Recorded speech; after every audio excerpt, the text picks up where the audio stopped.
Hi, and welcome back. Thank you for coming back along for this ride. Uh, yeah, so I reviewed my previous footage while I wouldn't say editing, but putting it together. I think I need to be a little bit calmer, and I should relax. Yeah, I should relax more. But anyway, thank you for being back.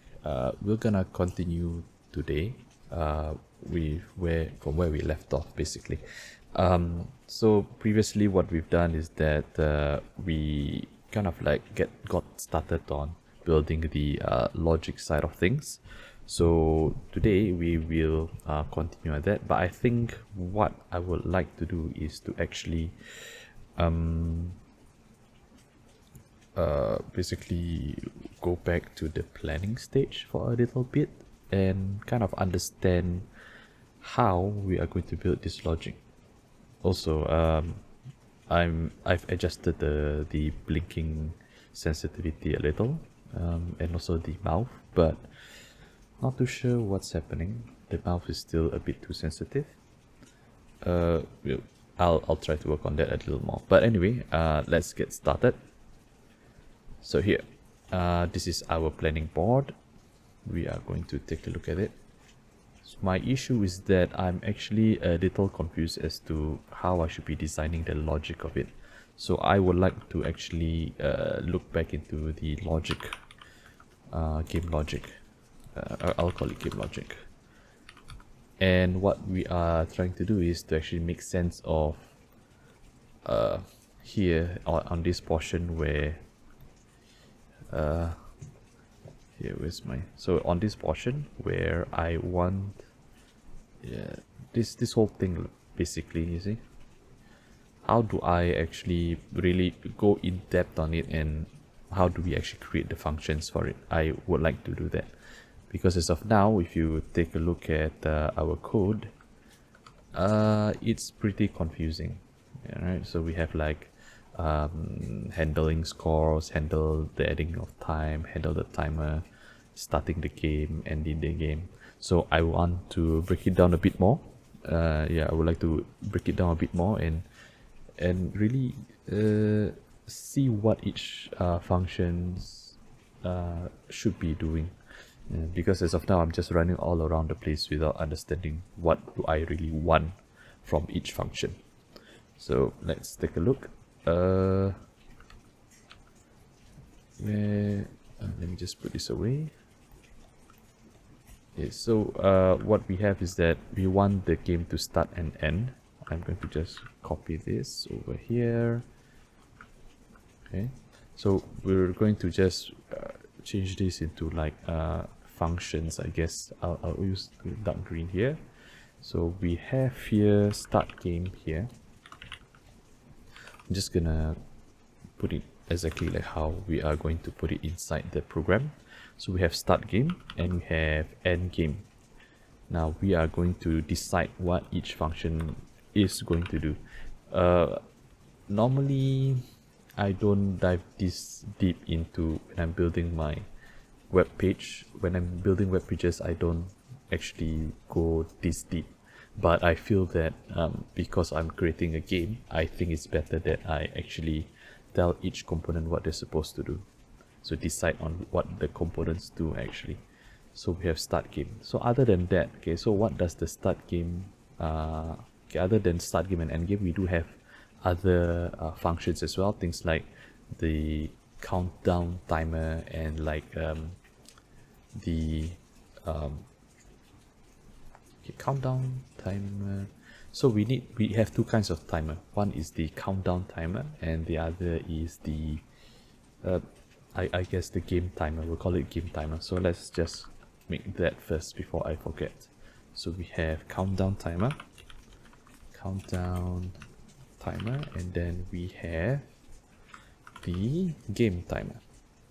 So this judges how long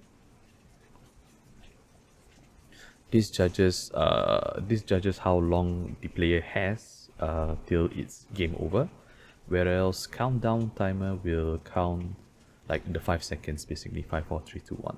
So that's what it is. So before, you know, let's add labels to it so that we don't forget what they do. Here, let's use some sticky notes. Can I attach it here? Oh yes, great, nice.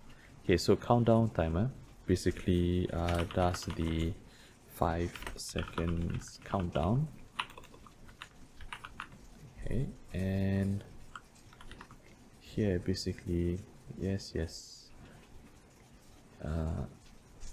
here the game timer, what it does is the game time that user has till game over. Okay. So we're just doing this basically. So start game is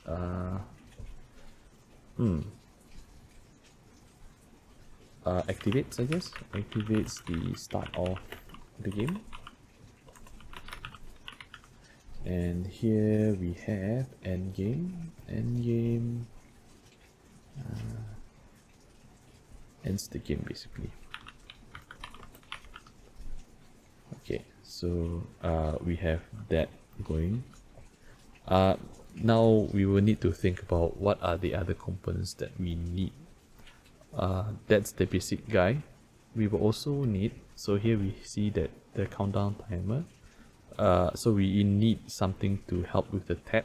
So we will need that actually. So we'll have that as well. So I would say that is scoring, I guess. No, what would we call it? Tapping, tap handler maybe. Okay. Yep, sure. So what does this does? Tap handler. So I think traditionally, if let's say we were to do this in like a web development kind of thing, we probably have like a functional requirement kind of sheet and things like that. But I'm not very good with those kind of documents. I would rather have you know, before it even goes into black and white, I would prefer it to break it down like this, and then it's easier for me to actually see what's happening. So tab handler, what does the tab handler does?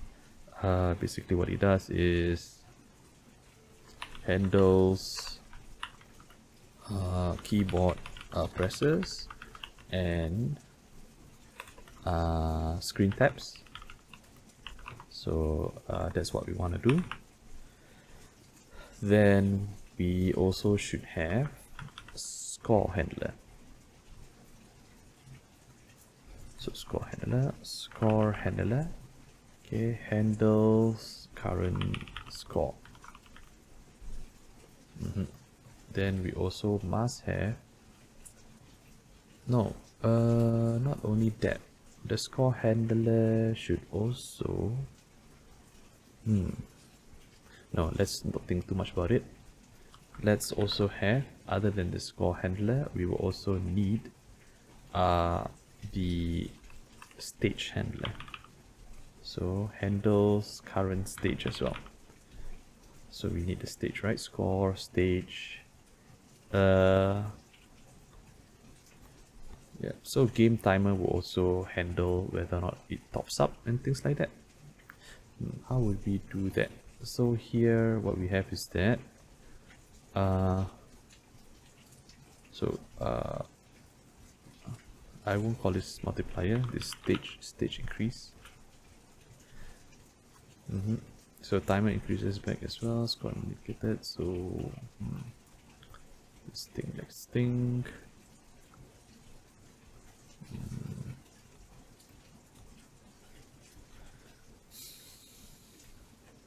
It's kind of difficult when your brain is not as good as you think it is.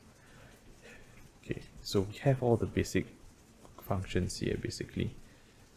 Do we want to get more in depth into what is within it? Let's see. So we have start game, so it activates the start of the game. Once it activates the game, Okay, once it activates the game, what this does is it goes into the countdown timer. We'll tune this to red. Okay, so start game activates, goes to the countdown timer. Once the countdown timer activates, it will go into the game timer. Once the game timer activates,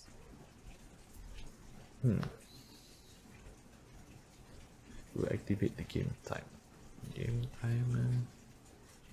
Once the game timer works, then the tab handler will activate. Would that be correct?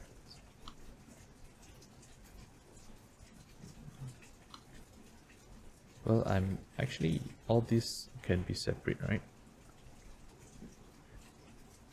So these three, they are related, and this is kind of like that, I guess, once it turns, and then this will go here, something like that. So when we press start game, the function, then it will actually relate to the countdown timer. It will activate the countdown timer, and the countdown timer will activate the game timer. And once the game timer activates, then we once it drops, then it will do the end game scenario, which is showing the score and things like that.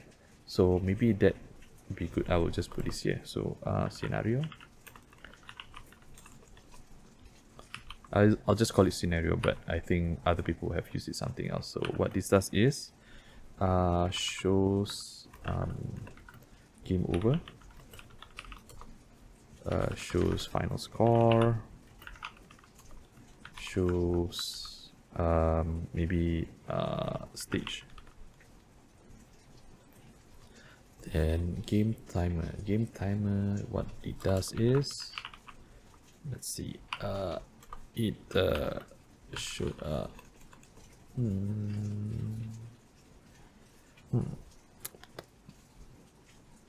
what would we call that? Controls, loading bar,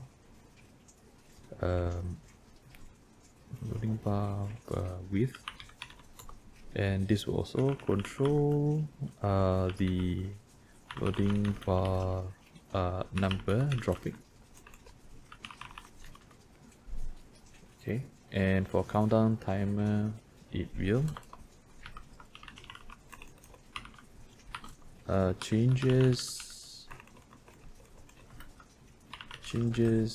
shows countdown, I guess, countdown number on button.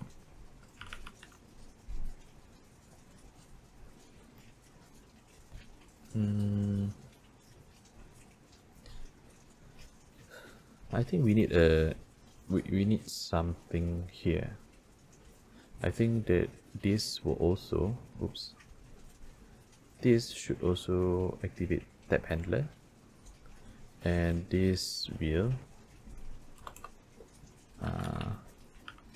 what this does is toggles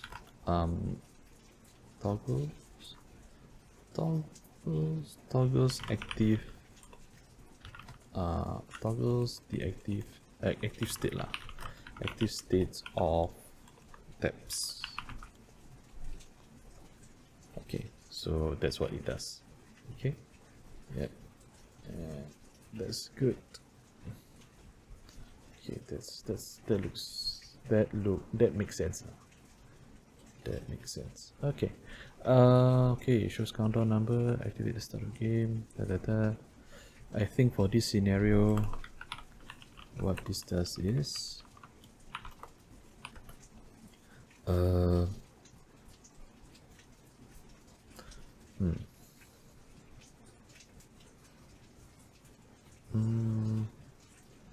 never mind. I think for now let's ignore this for now. I think the other thing that I want to do is shows play again button. So this play again button is also related to the start button, so it'll be the same one. We'll just change it to that. So basically that's about it, I guess. So now we can look back into our Can we really do that though?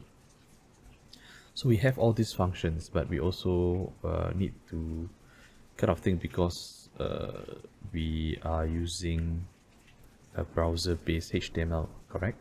So we will need to think about creating the DOM elements as well.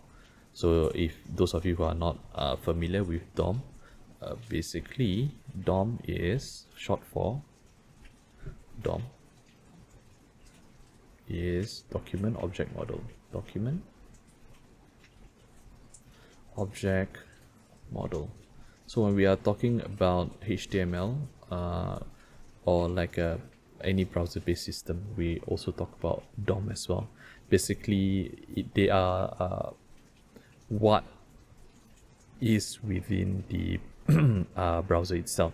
So the file itself, we call it the HTML file itself. We can call it a document. We call it a document.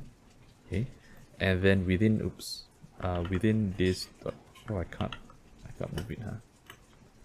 So within this document, there are like all the elements within it, right? So for example, we have like the HTML as the grandparent, and then we have the body, and then we also have the head as well. So these are all objects, part of the object model.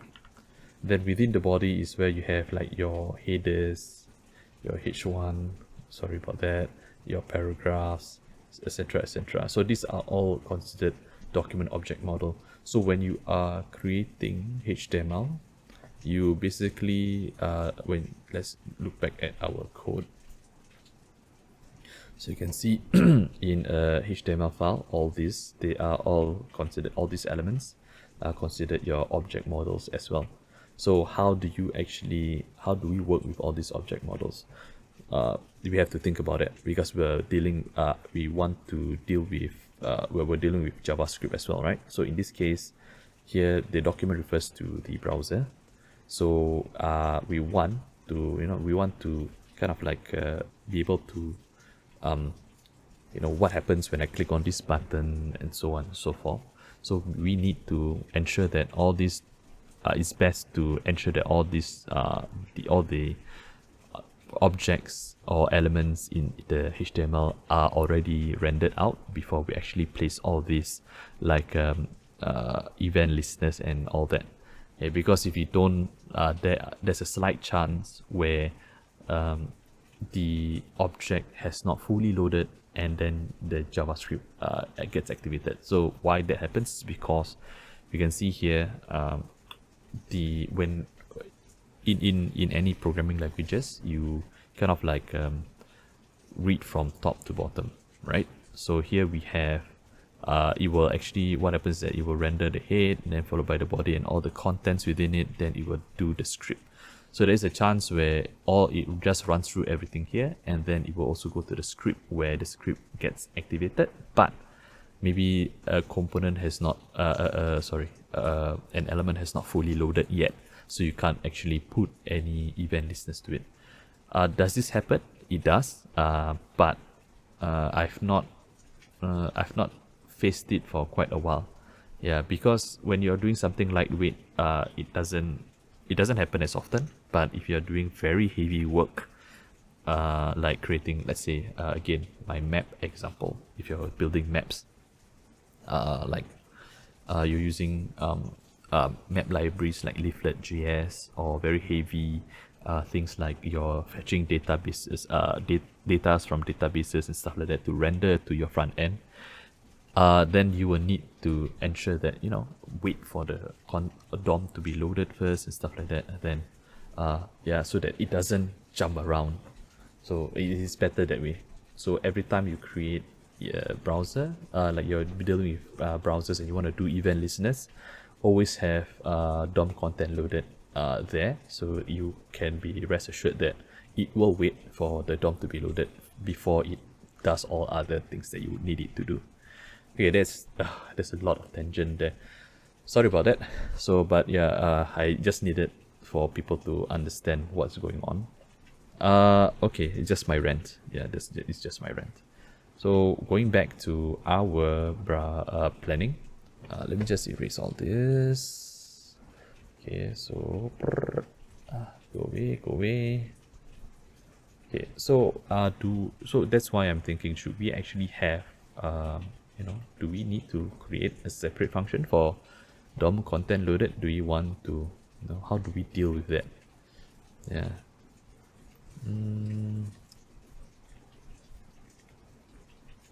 Yeah, so do I want to DOM content loaded? What do we load and things like that?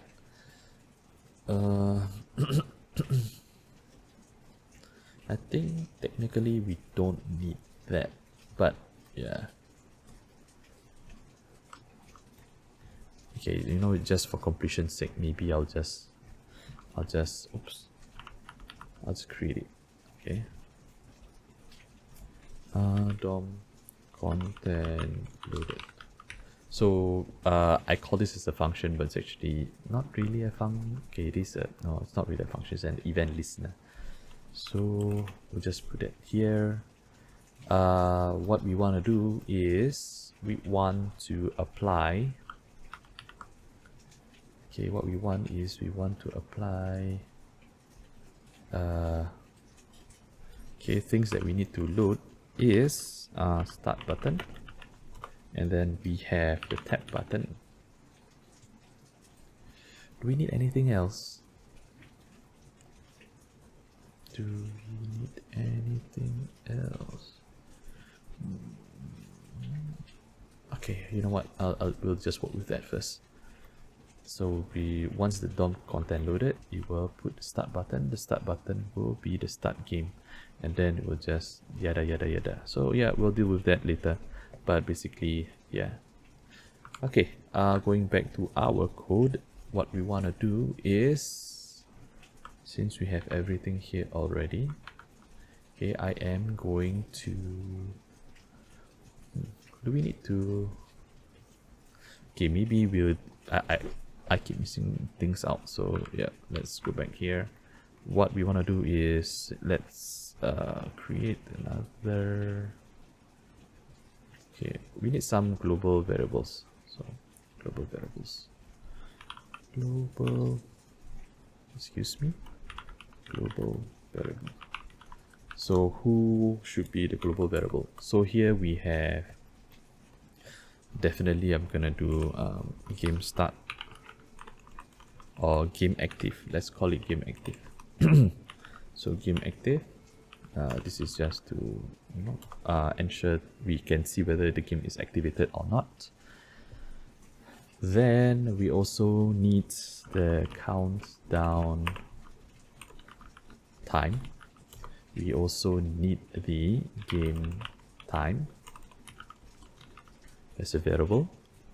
Then we also need player score.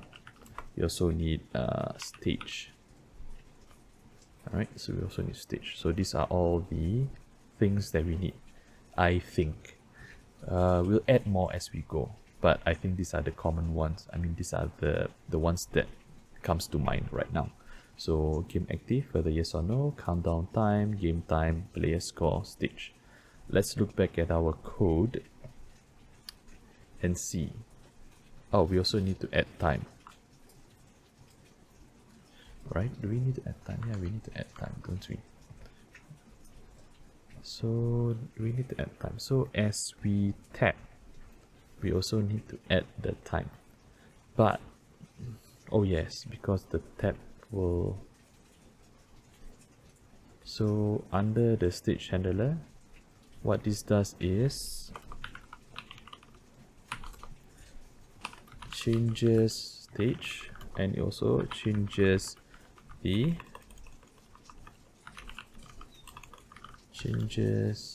time added into game time. So we do need that. So we will need the what would we call it?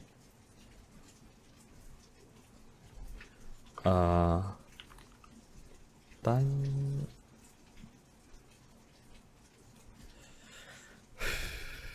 What do we call it? Time adder?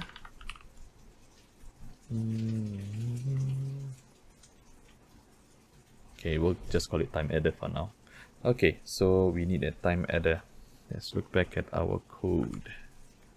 Time adder. I'm going to nuke all of this. Before that, I'm going to open a notepad. You can't see me, but I have a notepad with me.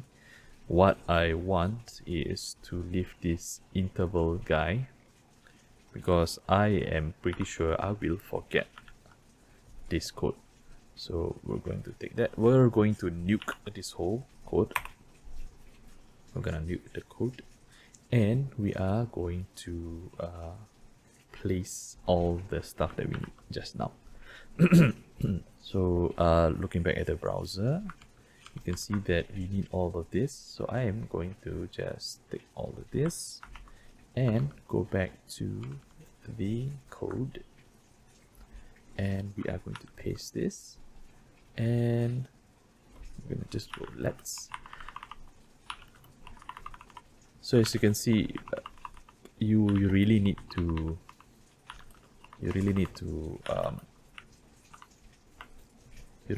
plan ahead before you actually do all these kind of things. We will set the game active into false first. Countdown time we can set as 5 seconds for now. Game time we can put it as 10.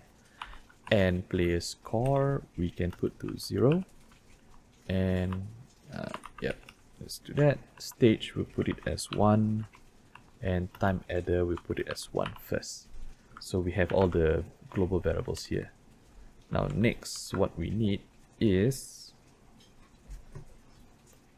we need the start game function. So we will create the start game function. Here, function starts game. But before that, we also need to create the document dot add event listener. We will need the DOM content loaded. And we are going to do an arrow function here. Okay. We will fetch the start button. Start button equals to document dot query selector, and I think we called it hashtag. Hashtag means in HTML is ID, so we did put an ID onto our start button. So there we go, ID start button. So hashtag ID starts button. And then we also need what do we call that? Tab. Okay, so we have the, maybe we call this tab button instead. Why not that? Okay, we'll call it tab button. So let tab button equals to document dot query selector, and again ID is a hashtag.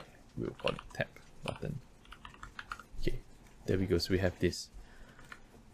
So later on we will add on the event listener to this. So we have this all for now. So we have the start game button. So we can actually, we have the start game already. So let's just put the start button here. We'll do document, no, start button. Sorry, what am I doing? Start button dot add event listener. We will call upon the click function. And click method, sorry, and then we will do the arrow function. Sorry, arrow function, and we will put start game here. Start game. Okay, so when it clicks, this start game will do. So now I have a basic stuff going on. Let's do a console.log here, and we'll do start game. Okay, now we'll run this. So the code for this is, let me just clear the panel. Oops, clear. Will be Python 3 -m http.server bind 127.0 .0.0.1. Okay, we have the port. We shall copy this. Okay, so for those of you who don't want to do this kind of thing, you can actually go to the extensions and get this thing called live server. So live server will also help. So you see this go live button here on the bottom. It's because of this. So when you press live server, it will create for you, as the name suggests, a live server for you to work on. But as I said, I'm trying not to be dependent on too much stuff. Anyway, back to the browser. I talk too much here.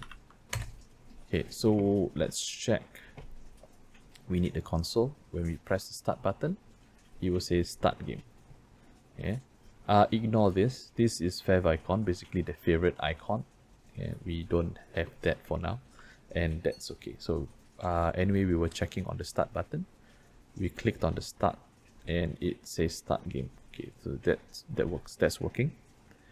If we look back at our here, so it just activates, and then it will call upon countdown timer. So that's the next step we're gonna tackle, countdown timer. Okay, so let's go to our code, and we will create the next function, which is countdown timer. And here, from here, we will do the countdown. We will use the time interval that we were saving. So here, we won't use current time. We use countdown time. So we'll just read, more than 0 minus 1. So just check, and we'll not put endgame for now. We'll just put console.log. We'll just put it as timer end, countdown time end. We have another timer as well. Okay, so we're checking. So just a bit of recap. What this does is, this timer, this set interval function, what this does is it helps us to do a little bit of like a, if you're familiar with Minecraft, it's more like a tick, kind of like ticking. So what this does is it will it's like a little bit of like a while loop of sorts, but a little bit more specialized. So in the case where if you want, you want to set intervals of, let's say, every 5 seconds, every 10 seconds, or things and stuff like that. So how many ticks, in Minecraft terms, how many ticks do you want to change and things like that. So in here, what we do is, this whole thing is the function that we want to trigger, is the kind of like the function that we built, the kind of the logic that we want to happen.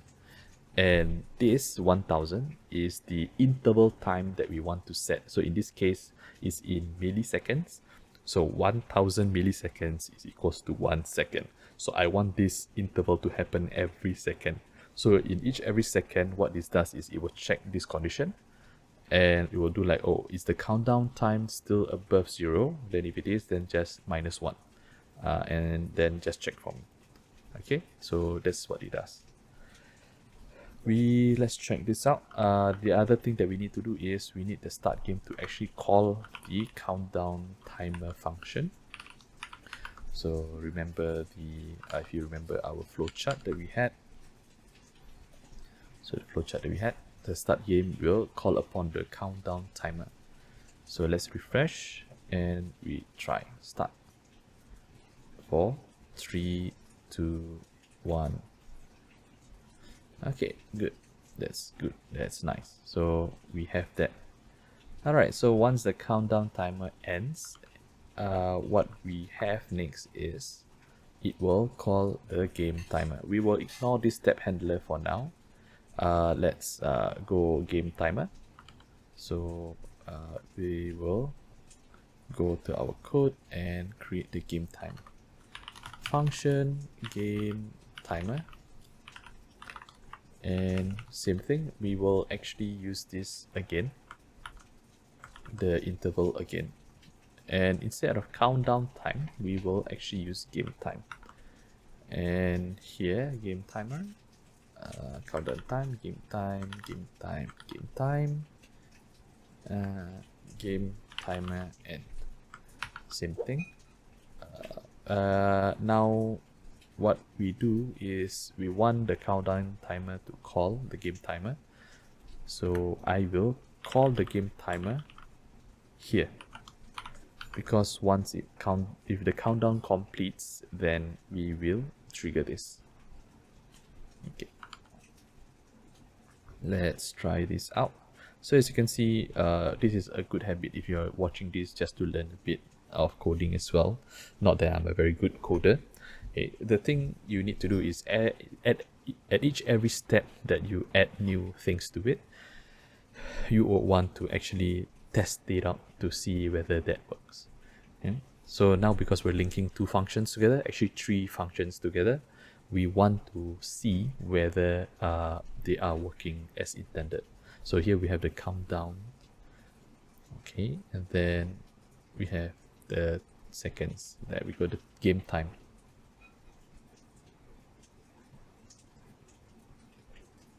Okay, that's beautiful. All right, so it's working now. So the time, the functions, all the functions that's handling the start and the game time, the game time functions, they're working well. So we will want to also do the end game as well, even though there's no immediate need for it. It's still better to do it since we're in that flow. So let's just do it. Function end game. Okay, we'll just do that. So what does this do? We'll just do a console.log first, and we'll just put the game end, game over. And again, we will call it when the game timer goes to 0. So again, it's very tedious, but we're going to check the function again. Refresh, start, and there we go.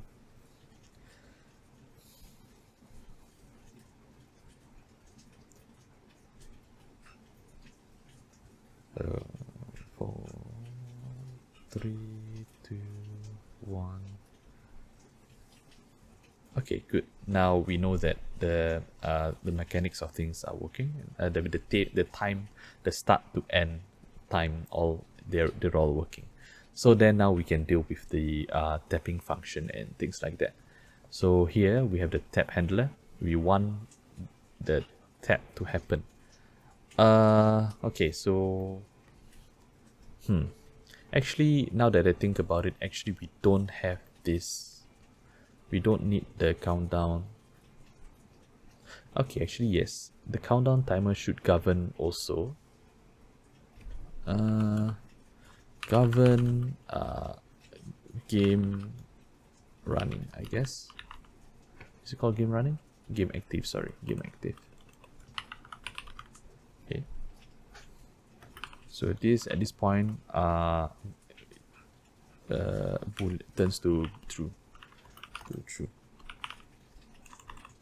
Okay. So then once it's true, then tap handler will activate. So we're just gonna do that. So let's build the tap handler. So function tap handler. We are only going to deal with the we're gonna deal with just the clicking of the button first. We're not gonna think about the pressing of the keys. We're not going to think about tapping of the screen. So we're only going to do with the clicking of the button. So that's all we're gonna do. Okay. How do we do this? So here under the countdown timer, once this is activated, we will the game active turns to true here. Game active equals to true. So it will turn to true. Game timer will then start, and then tap handler will be able to work. So if game active, then allow this to happen. If game active, then I will say player score, I guess. We'll deal with player score. Player score plus equals 1. and we want to see this player score to appear. Console.log. So you can see I have not dealt with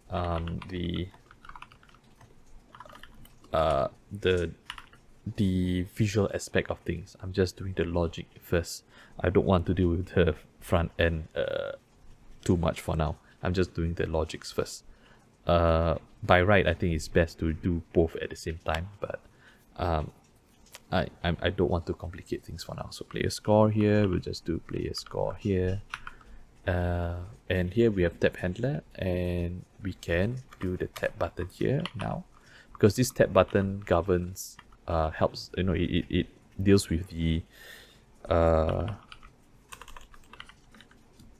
this tab button is the button that we are allowing people to click on. So this is where the what was it again? Sorry. Let me just type this out. That's where the tab handler happens. Okay, so here we'll do click tab handler. So this is where it happens. So tab handler. And let's look back here. So you can see it's a lot of back and forth. What a pain. Yes. Okay, so let's start. So you can see that before the start happens, nothing happens. You can't press. Oh, something happened. It feels that it was quicker. Here, let's do without it first. So you can see that this is like in a pace. Okay, but okay, see that, but when we do this,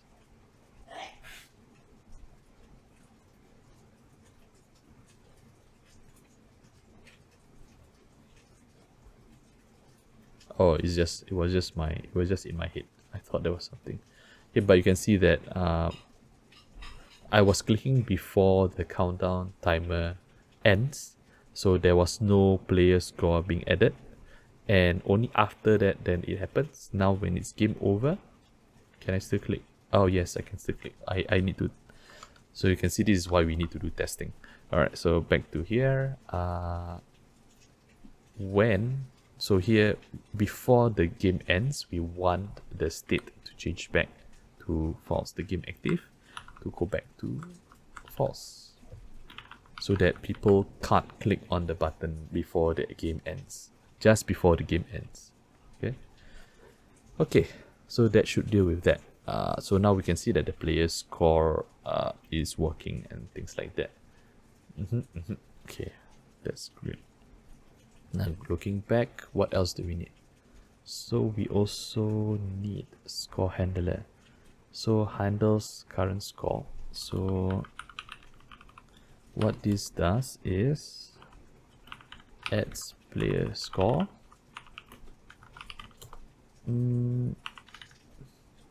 adds time back to game time. So it's different from the stage handler. So you can see that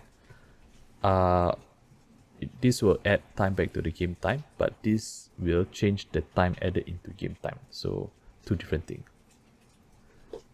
Yeah, so that's why we have the timer adding thing.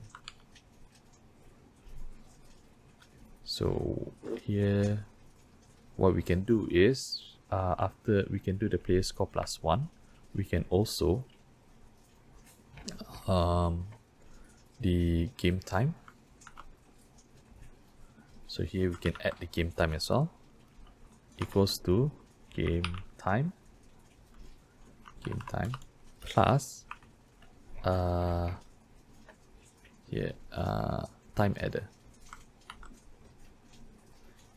So by right, this should add more time into it. So let's take a look at our code. Okay, so you can see here, adds player score back to add time, back to game time. So yeah, I think I wasn't showing the screen just now, so I'm showing you again. So here, score handler, will actually add the player score and also add the time back to the game time. So two different scenarios. Here it will add the time back, but this will change the time added into the game time. So that's why we have the add timer variable. So let's try this out. So start.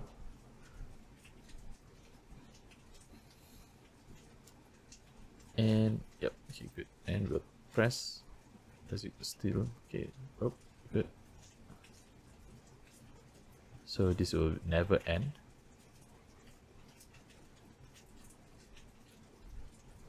So long as I keep tapping, this will increase the time and the player score.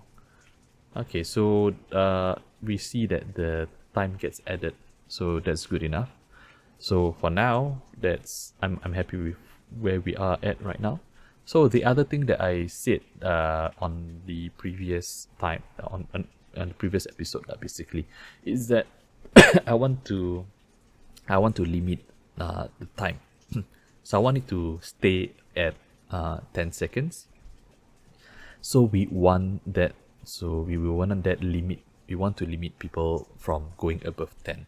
So what we can do is we can add another if else statement here. If game time is lower than 10, okay, then you do this.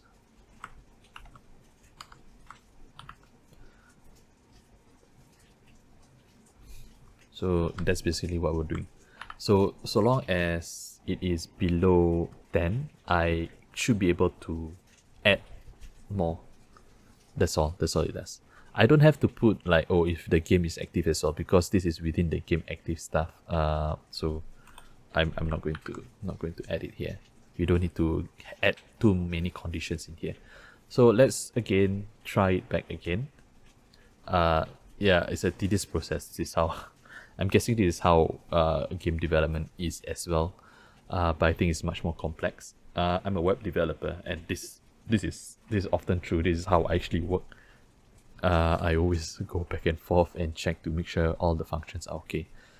I want to be sure that everything's okay. Okay, so poop. So now I'm going to try to add more of this. You can see if it goes above 10. It doesn't. Okay, it doesn't. That's good. Okay.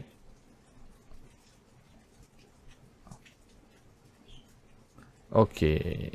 Alright. Okay, that seems to be fine. So let's go back to our planning board.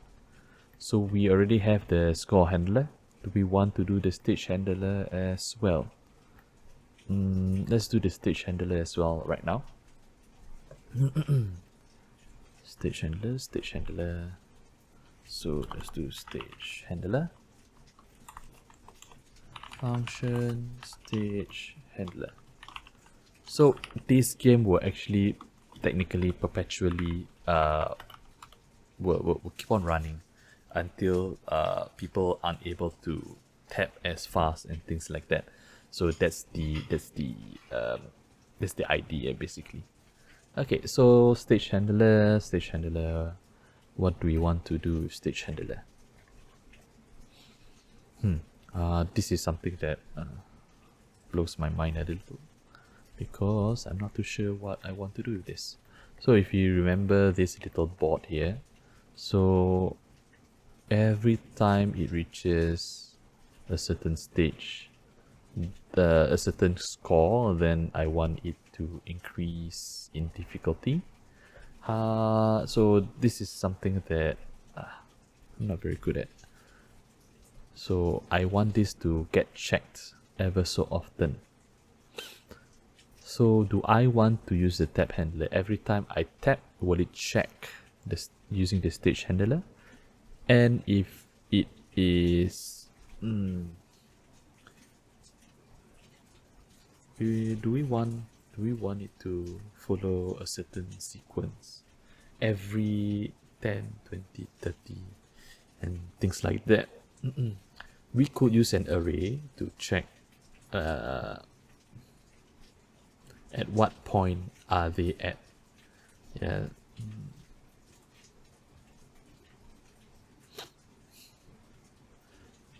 So if they're at stage 1, then it will check on the first array. If they're at stage 2, then they'll be at the second array, and things like that. We could do that since we have a variable called stage here.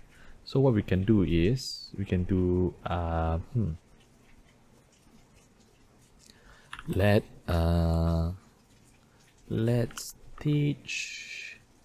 stage difficulty, I guess we'll just call it difficulty for now, equals to, we'll build an array here. Apologies. So now what it is that we want it to change the time adder, I guess. So no, this doesn't make sense. Oh, I just realized something. It's not a time adder. The time will always be consistent. It's the number of clicks. Oh. So it should be a click handler. Right? So here, let me just explain to you what's happening. So we're not my mistake was that I was thinking that we are adding, so now we're at stage, so like here, let's draw a simple model here. So my mistake is that I was thinking in a very in the opposite way. So I was because we're building like stages, right? Stage 1, for example, to stage 2. So from stage 1 to stage 2, right? The difference is that the time will go down. No, not the time will go down faster. It's the number of clicks it takes.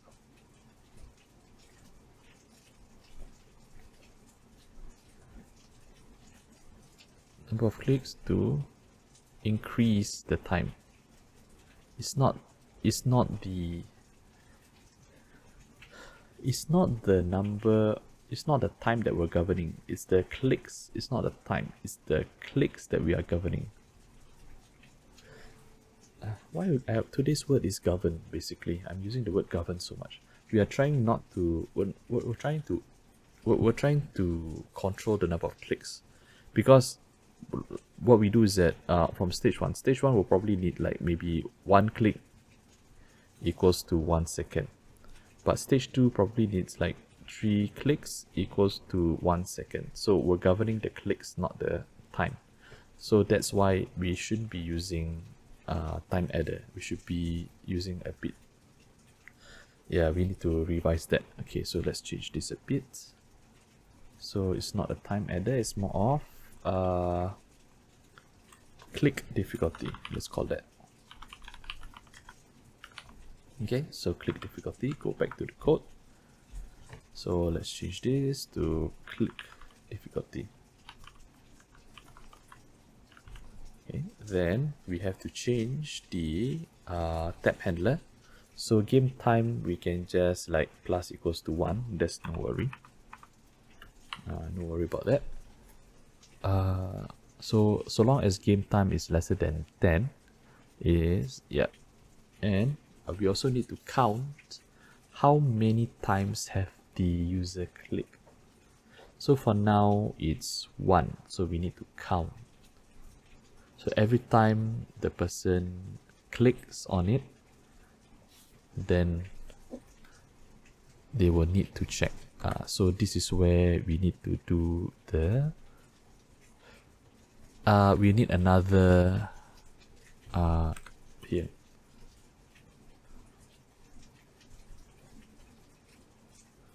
Okay, let's user clicks equals to 0. So we're counting how many clicks have they done. So here, back on our here, we also need user clicks. User clicks. Go back to our code. Okay, user clicks. So here what we do is we need to count how many number of times the user has clicked. So user clicks plus equals to 1 as well here. And here what we do is we do an AND function here, not AND function, sorry, an AND condition here. We do AND user clicks is equals to click difficulty. Is that correct? Yeah. So if this matches with this, then it will add this up. And we also want to reset the user clicks into 0. Okay, because if not, the user clicks will remain, because it's a global variable, right? Then it will remain at that number. So let's try this out before we add the stage handler. Okay, so for now we have like every one press, it will do 1. So we'll try that out first. Go back to the browser and refresh. So now we will start the game. And okay, so every click, so it does. Okay, good. Okay, let's let that run. We'll go back to our code. What I need is I will also need to log the number of clicks as well, so that I can see. It's a bit hard with the, maybe I can user clicks, and we can put the user clicks here. We can remove the game time here for now, because I don't want to. Maybe we can do this. Every time it clicks, maybe we'll check for the game time as well. That'll be good. Okay, so let's see. Maybe I should do game time here as well. Okay. So now let's increase the difficulty into every 2 clicks. Okay, so now every 2 clicks I will need it to increase 1 second. So let's try again.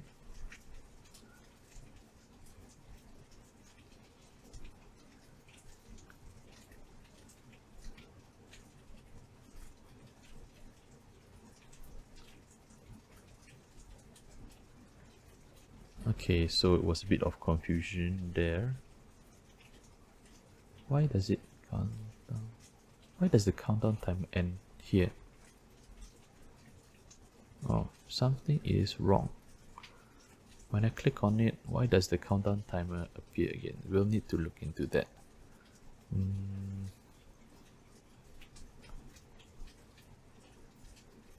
Was it because I accidentally click on the start game? Yeah, I think we'll need to check that. Okay, here. Yeah, alright. Not too sure what's happening, but maybe what we can do is we can also put an if-else statement here on the start game. So if the game is inactive, then you can click on the start game. If not, then don't do it. Okay, so we'll just do that just to see whether that helps. Okay, so we'll just do that. Reverse of it basically. So game active. So this exclamation mark is basically telling it to do the reverse of things. So basically, if it's a true variable, boolean, then it will become false. If it's false, it will become true. So this is Mr. Opposite. Exclamation mark on a conditional statement basically means opposite. Here we have that. Hopefully this kind of helps a little, but don't worry too much about that. I think it doesn't happen too often. But from the browser side, it seems that the click does help. So double click does help. So you can see that it does reset 1, 2. You can see that 1, 2. And every 2 clicks it does top up the game time as well. Unfortunately, I think this is not so accurate because I have to keep clicking the tab A button, right? So maybe we'll have to deal with the, what do we call it, the interface side of things. We probably will work on that. Yeah, if not, then it will get a bit more difficult. But I'm happy with the progress for today. We have most of the stuff going on. Yeah, we will probably just work on the stage difficulty. No, before the stage difficulty, we will handle the interface next. Yeah, so yeah, we'll stop here for today. Thank you so much for your time. Hanging around with me to build this game together with me. It's not much of a game, but yeah, I still thank you for being here with me. So again, thanks a lot. Like and subscribe if you feel like it. Comment a little maybe, and I'll see you on the next one. Have a good day. Bye.